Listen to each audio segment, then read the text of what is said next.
ችግር የለው ሞገስን ካንቺ ጋር በስልክ ማገናኘት አያቅተኝ። ማን ደወለ? ባላውቀው ቁጥር ነው። ምናልባት ሞገስ ይሆን እንዴ? እስኪ አንዴ ላናግረው። ሄሎ መድብል፣ ጠበቃው ነኝ። ማን ደወለ? ጠበቃው ነው። ጠበቃው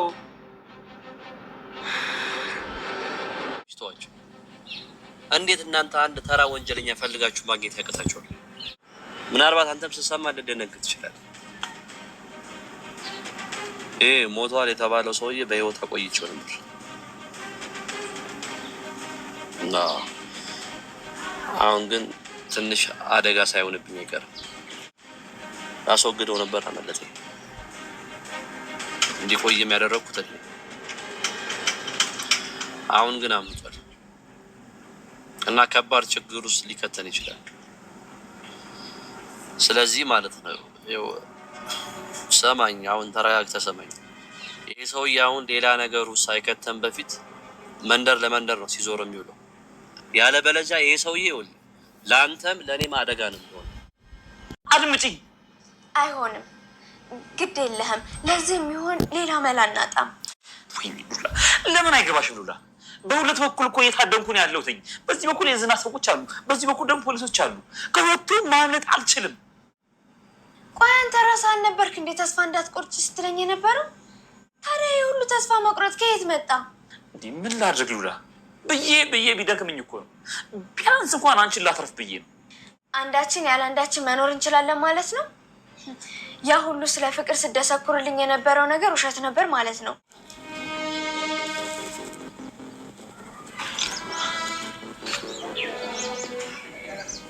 ይህ ምስኪን ሰው በእኔ ምክንያት እየተንገላታ። ዛሬ በጣም ደስ የሚል ነገር ተገኝቷል። ቤተሰቦቻችን እንግዲህ ብዙ ስንጨነቅበት የነበረው የነ ሞገስና የነ ሉላ ጉዳይ በጣም ደስ በሚል ሁኔታ የመጀመሪያ ሉላ ከነ መድብል ጋር መታለች። ያው ሞገስ ደግሞ ለብቻው ተሸሽጎ ነው ያለው። ግን በዚህ መካከል እንግዲህ ጠበቃው ለመድብል ደውሎለታል። እንግዲህ ሲጠበቅ የነበረው እኔ ራሱ ስጓጓለት የነበረው ነበር ጋይስ ቤተሰቦቼ። በቃ እንግዲህ ጠበቃው ከነዝና ጋር አምልጦ ያው እንዳያችሁት ቤቷ ሄር ቸግሮት ግራ ተጋብቶት ነበር የነበረው። ግን በመጨረሻ አስቦ እንግዲህ ቀጥታ ለነ መድብል ነው የደወለው። የሚገርመው ነገር ደግሞ የሞገስን ፎቶ ታፔላ ላይ ተለጥፎ አይቶ ስለነበረ በዛ ነው እንግዲህ የነቀው እሱ ለራሱ። በቃ ይሄን ምስኪን አሁንም በእኔ ምክንያት እያሳደደው ነው ማለት ነው በማለት እንግዲህ ያንን የተለጠፈውን ያገኘውን ታፔላ እሱም ገንጥሎ ቀጥታ ይዞት ወደ ቤቱ ነበር የሄደው ማለት ነው። ማለት ወደ ቤቱ ሳይሆን በቃ ኪሱ አደረገው። በቃ ከሚችለው በላይ ከቁጥጥሩ ውጭ ሲሆንበት የሰዎችን ህይወት የራሴን ህይወት አበላሽቼ የሰዎችን ህይወት እንደዛ አድርጌ በማበላሸቴ ወየውልኝ ለኔ እያለ እንግዲህ በጣም ሲያዝን ነበረ ጠበቃው። ቤተሰቦቻችን እኔ በጣም ነው ደስ ያለኝ። ማለት ሰው አንዳንዴ ጥፋቱን አምኖ ወደ ራሱ ሲመለስ እንዴት ደስ ይላል መሰላችሁ ጋይሶች? በጣም ነው ደስ የሚለው። ግን እንደ ማለት ታዲያ አይነቶች ደግሞ አንዳንድ ድንጋዩ ራሶች አሉ ጋይስ ማለት ነው። ምንም የማይገባቸው ምንም የማይመስላቸው ጭራሹኑ የባሰባቸው የሚሄድ እንግዲህ ማለት ታይታችሁ ከሆነ አሁን ራሱ እያሰበች ያለችው ነገር ሌላ በቃ ማለት በጭራሽ አእምሮ ውስጥ ሊታሰብ የማይገባው ነገር ነው ድጋሚ አሁን እያሰበች ያለችው። ግን ዛሬ ጠበቃው ለመድብል መደወሉ በጣም ነው ደስ ያለኝ። አም ሶ ሃፒ። ምክንያቱም መጀመሪያ በእርግጠኝነት ለሞገስ ነው እርግጠኛ ነው የሚደውለው። ግን የሞገስ ስልክ እንደምታወቀው ተሰርቋል የለምና እንግዲህ የሞገስ ስልክ እምቢ ሲለው ነው የደወለለት ማለት ነው። እንግዲህ ጠበቃው ለመድብል ደውሏል። ደግሞ አጋጣሚ ሞገስ ሊሆን ይችላል። እስኪ ድምጽ ልስማው ብላ ሉላ ነበረች እንግዲህ የመድብልን ስልክ ያዘችው የነበረው። ሄሎ በመድብል ጠበቃው ነኝ ሲል በቃ እኔ በቃ ፊቱን ሰስፔንስ ነው እየጠበቅኩኝ ነበር። ምክንያቱም እንደሚለው ደውል ተስፋ ነበር። ምክንያቱም ከዝና ጋር አሁን የመጨረሻ እንግዲህ እንትን ብሏል ማለት ነው። ምክንያቱም ድምጽ ሳታሰማ ጨርሰው ብሎ ነው እንግዲህ እሱ የሚችለውን ያክል ድቦት የወጣውና እንግዲህ ያኛው ሊደበድብ ወይም ሊጨርስ ውሃ ይሰጠዋል ደግሞ ማለት ነው። ጉድ እኮ ነው።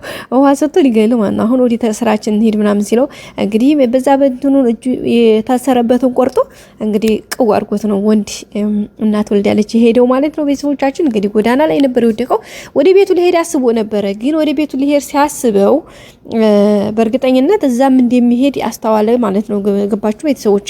ምክንያቱም እዛም ቤተሰቦቹን ቤቱን ምናምን ስለሚያውቀው እዛ ስሊዱን መልሶ እንደሚያገኘው ሲያቅ በቃ ይሄ ነገር በቃ ነው ሞገስ ካልደውል ነው ሞገስ አሁን እንዴት አድርገው ይቀበሉኛል? ምክንያቱም ይሄን ነገር የሌለ ጥፋት ነው ያጠፋሁት፣ በቃ እዚህም በር ሞት ነው እዚህም በር ሞት ነው እያለ ነበረ። ግን ምናልባት ሞገስም በእኔ ምክንያት እየተሳደደ ከሆነ ያንን ታፔላ ወረቀት ሲያገኘው ግዴታ ይሄን ነገር ማሳወቅ አለብኝ በህይወት እንዳለሁኝና በእኔ ወንጀል ይሄ ልጅ እየተሳደደ ነው፣ ይሄን ምስኪን እንዴት በራሴ ጥፋት ይሄን ሁሉ ለስራዬ ታማኝ አልሆንኩኝ፣ የተሰጠኝን መሀል ላይ ቃሌን አበልቼ ቤተሰቦቼን አዋርጄ ለራሴ በዝሙት ወድቄ ትዳሬን ልጆችን ሁሉ ነገር አጥቼ አሁን ደግሞ እንደዚህ ኩኝ እየባከንኩ ነው የምገኘው። በዛ ላይ ደግሞ የራሴ ሳያንሰኝ የሰዎችን እንደዚህ አርጌ መከራ ማበላ ሰው እኔ አሁን ማንነኝ? ኧረ ይበለኝ። እኔስ ግን ቤተሰቦቼ እንዴት በእኔ የተነሳ እንደዚህ ይሆናሉ እያለ እንግዲህ ጠበቃው በጣም ነው የተጸጸተው፣ በጣም ማለት ነው።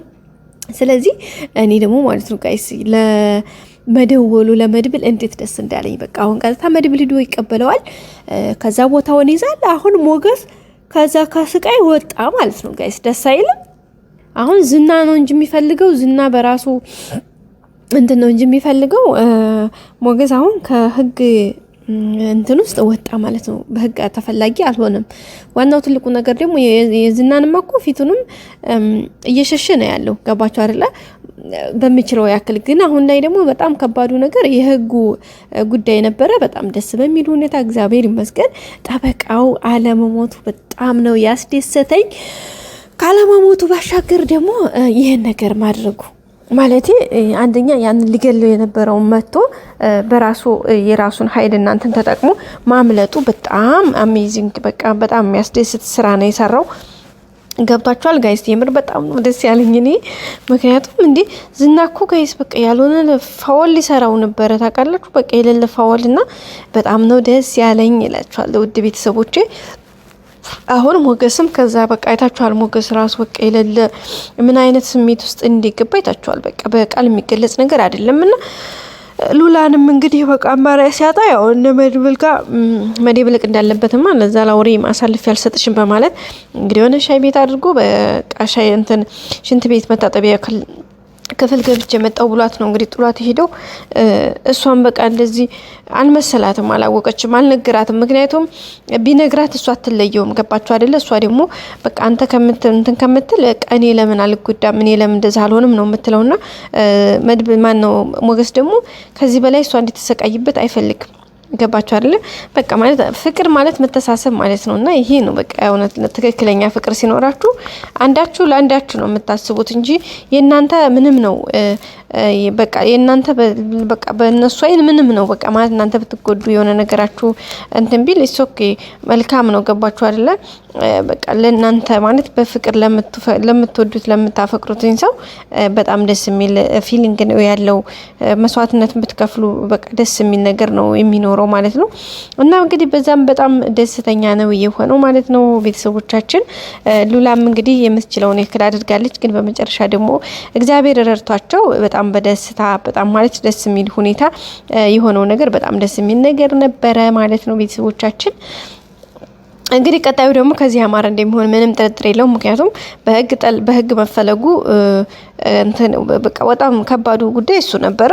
ግን አሁን እግዚአብሔር የተመሰገነ ይሁን አሁን ጠበቃው ስለተገኘ አንደኛ ጠበቃው በቃ አሁን በእርግጠኝነት ጠበቃው ወደ ስራው ተመልሶ እንዲያውም እነ ሞገስን የሚያግዝበት የሚከስበት ታይም ነው ብለን ተስፋ እናደርጋለን።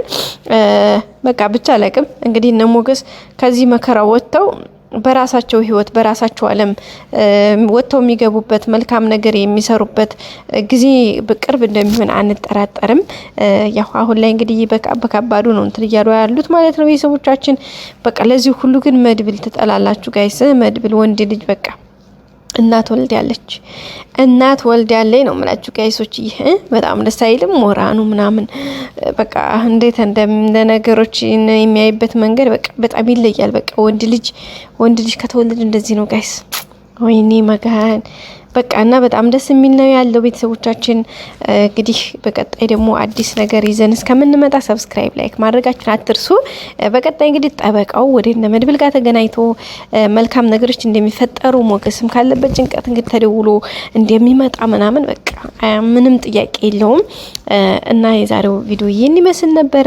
በቀጣይ በአዲስ ነገር እስከምንገናኝ ማሮቼ፣ ፍቅሮቼ፣ ውድ ቤተሰቦቼ ሰብስክራይብ ላይክ ሼር ማድረጋችሁን አትርሱ።